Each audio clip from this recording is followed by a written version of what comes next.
ইএফটিতে শিক্ষক কর্মচারীদের বেতনের বিষয়ে নতুন নির্দেশনা। প্রিয় দর্শক, চ্যানেল দর্পণের পক্ষ থেকে আপনাদেরকে স্বাগত জানাচ্ছি। আমি মোহাম্মদ লোকমান মিয়া, সীতাকুণ্ড, চট্টগ্রাম। এতক্ষণ শুনছিলেন শিরোনাম, এবারে বিস্তারিত।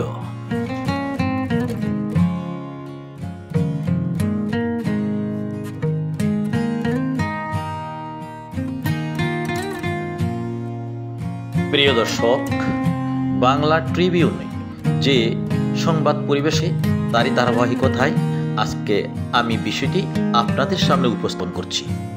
দেশের স্কুল কলেজের শিক্ষক কর্মচারীদের ইএফটিতে বেতন নিশ্চিত করার জন্য তথ্য সংশোধন করতে সময় বাড়ানো হয়েছে।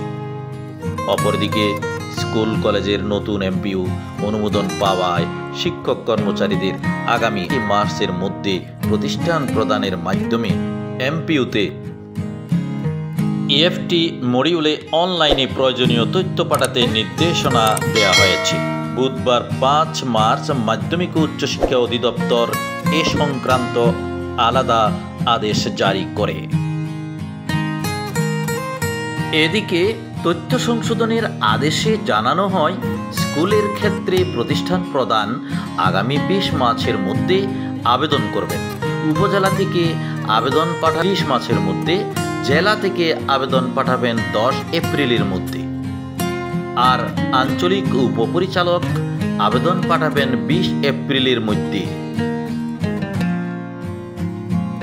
এবং 27 এপ্রিল মাধ্যমিক ও উচ্চশিক্ষা অধিদপ্তর অনুমোদন দেবে। সাথে ক্ষেত্রে প্রতিষ্ঠানের প্রধান আবেদন করবেন সর্বশেষ 20 মার্চের মধ্যে। আঞ্চলিক উপপরিচালক আবেদন পাঠাবেন একই দিন 20 মার্চ। মাধ্যমিক ও উচ্চশিক্ষা অধিদপ্তর আবেদন অনুমোদন দেবেন 27 মার্চ। অপর আদেশে স্কুল কলেজের নতুন এমপিইউ অনুমোদন পাওয়া শিক্ষক কর্মচারীদের আগামী 8 মার্চের মধ্যে প্রতিষ্ঠান প্রদানের মাধ্যমে এমপিইউ ইএফটি মডিউলে অনলাইনে প্রয়োজনীয় তথ্য পাঠাতে নির্দেশনা দিয়েছে মাধ্যমিক ও উচ্চশিক্ষা অধিদপ্তর। অফিস আদেশে বলা হয়, মাধ্যমিক ও উচ্চশিক্ষা অধিদপ্তরের অধীনে শিক্ষা প্রতিষ্ঠানে কর্মরত যেসব শিক্ষক কর্মচারী নতুন এমপিইউতে আবেদন করেছে, যেসব শিক্ষক কর্মচারী নতুন এমপিইউ আবেদনের হয়েছে এবং জানুয়ারি 2025 মাসে এমপিইউর জন্য প্রক্রিয়া করে ইন্ডেক্সে দেওয়া হয়েছে, তাদের আগামী 8 মার্চের মধ্যে প্রতিষ্ঠান প্রদানের মাধ্যমে এমপিইউ ইএফটিতে মডিউলে ইএফটিতে এমপিইউর অর্থ পাঠানোর জন্য অনলাইনে প্রয়োজনীয় তথ্য অনুরোধ করা হলো।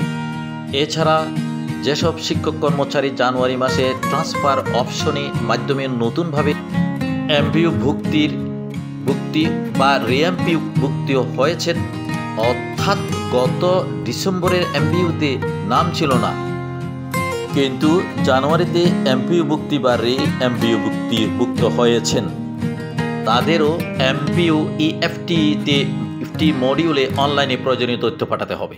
অফিস আদেশে আরও বলা হয়, অনেক শিক্ষক কর্মচারী ইএফটির তথ্য প্রদানকালে ভুল এন্ট্রি করার কারণে আইবাস প্লাস থেকে ভ্যালিডেশন সঠিক না হওয়ায় অর্থ পাঠানো যায়নি। তাদের ইএফটি তথ্য এন্ট্রি প্যানেল এডিট অপশনে চালু করা হয়েছে। তাদেরকে নির্ধারিত সময়ের মধ্যে পুনরায় সঠিক তথ্য দেওয়ার জন্য অনুরোধ করা হলো। এমপিইউ ইএফটি মডিউলে তথ্য পাঠানোর পর ডাউনলোড করা হার্ড কপি এবং নির্দেশনা অনুযায়ী প্রয়োজনীয় ডকুমেন্ট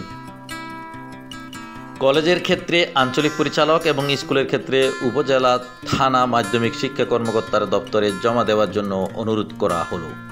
প্রতিষ্ঠানের প্রধান অনলাইনে পাঠানো তথ্য এবং দাখিল করা হার্ড কপি ডকুমেন্ট যা উপজেলা মাধ্যমিক শিক্ষা কর্মকর্তা স্কুলের ক্ষেত্রে এবং আঞ্চলিক পরিচালক কলেজের ক্ষেত্রে পরবর্তী কার্যক্রমের জন্য আগামী 10 মার্চ মাধ্যমিক ও উচ্চশিক্ষা অধিদপ্তরে পাঠাবেন। প্রতিষ্ঠান প্রধান কর্তৃক দাখিল করা হার্ড কপি ডকুমেন্ট উপজেলা মাধ্যমিক শিক্ষা কর্মকর্তা এবং কলেজের ক্ষেত্রে আঞ্চলিক পরিচালকের ক্ষেত্রে নিজ নিজ দপ্তরে সংরক্ষণ করবেন।